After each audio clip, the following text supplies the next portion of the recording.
భువనగిరిలో BRS office వద్ద తీవ్ర ఉద్రిక్తత నెలకొంది. బీఆర్ఎస్ కార్యాలయంపై ఎన్ఎస్యుఐ కార్యకర్తలు దాడి చేశారు. కార్యాలయంలోని ఫర్నిచర్ ధ్వంసం చేశారు.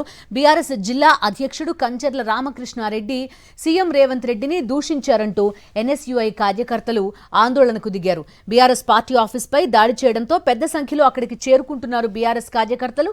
కాంగ్రెస్ పార్టీకి వ్యతిరేకంగా నినాదాలతో హోరెత్తిస్తున్నారు. ఎమ్మెల్యే క్యాంప్ కార్యాలయాన్ని ముట్టడిస్తామని బీఆర్ఎస్ శ్రేణులు చెప్పడంతో పోలీసులు భారీగా మోహరించారు.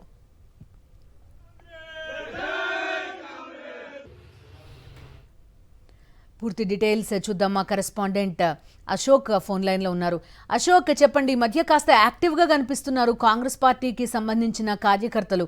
ప్రస్తుతం చూస్తున్నాం బీఆర్ఎస్ ఆఫీస్ పైన దాడి చేసి మొత్తం ధ్వంసం చేసిన పరిస్థితి.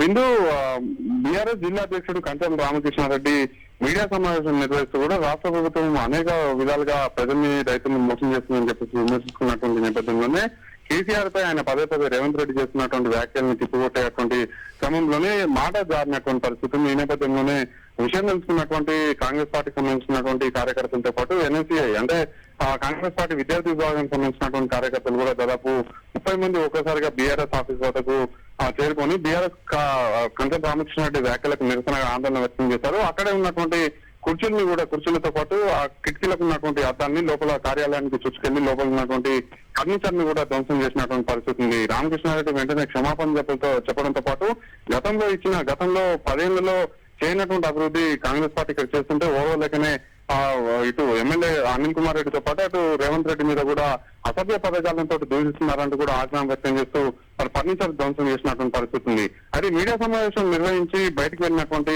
కంచర్ల రామకృష్ణారెడ్డి, పైలశేఖర్ రెడ్డితో పాటు బీఆర్ఎస్ సంబంధించినటువంటి కార్యకర్తలు కూడా కార్యాలయంపై జరిగినటువంటి దాడి విషయాన్ని తెలుసుకుని అక్కడికి చేరుకున్నటువంటి ప్రయత్నం చేశారు. అప్పటికే ఆ ఎన్ఎస్ఐ కార్యకర్తలకి అక్కడే ఉన్నటువంటి ఎన్ఎస్ఐ కార్యకర్తలకు బీఆర్ఎస్ పార్టీకి సంబంధించినటువంటి కార్యకర్తలకు మధ్య కూడా తోపులాట జరిగింది. పోలీసులు ఘటనా స్థలానికి చేరుకుని ఇరు పార్టీ కార్యకర్తలకు సంబంధించి అంటే గొడవను సద్దుమణిగించేటువంటి ప్రయత్నం చేశారు. అయితే మాజీ ఎమ్మెల్యే పైలశేఖర్ రెడ్డి జరిగినటువంటి దాడిపై తీవ్రస్థాయిలో ఆగ్రహం వ్యక్తం చేశారు. పోలీసులు దగ్గరుండి మరి దాడి చేపిస్తున్నారని కూడా ఆయన ఆగ్రహం వ్యక్తం చేసినటువంటి పరిస్థితి ఉంది. జరిగినటువంటి ఘటన కారణమైనటువంటి ఎన్ఎస్ఐ కార్యకర్తలను వెంటనే అరెస్ట్ చేయాలి, వాళ్ళ మీద క్రిమినల్ కేసులు పెట్టాలని చెప్పేసి కూడా ఆయన డిమాండ్ చేసినటువంటి పరిస్థితి. మరోవైపు ఈ దాడిని నిరసిస్తూ కూడా బీఆర్ఎస్ సంబంధించినటువంటి కార్యకర్తలు మాజీ ఎమ్మెల్యే పైలశేఖర్ రెడ్డితో పాటు బీఆర్ఎస్ జిల్లా అధ్యక్షుడు కంచర్ల రామకృష్ణారెడ్డి, అక్కడ ఉన్నటువంటి మాజీ మున్సిపల్ చైర్మన్ తో పాటు గంగాలయ సంస్థకు సంబంధించినటువంటి మాజీ చైర్మన్ కూడా మొత్తం కార్యకర్తలు అందరినీ తీసుకెళ్లి కూడా కాంగ్రెస్ పార్టీకి సంబంధించినటువంటి ఎమ్మెల్యే క్యాంప్ ఆఫీస్ ని ముట్టడిస్తామని చెప్పేసి కూడా ప్రస్తుతం అయితే బీఆర్ఎస్ ఆఫీస్ నుంచి అయితే బయలుదేరినటువంటి పరిస్థితుల్లో అయితే పోలీసులు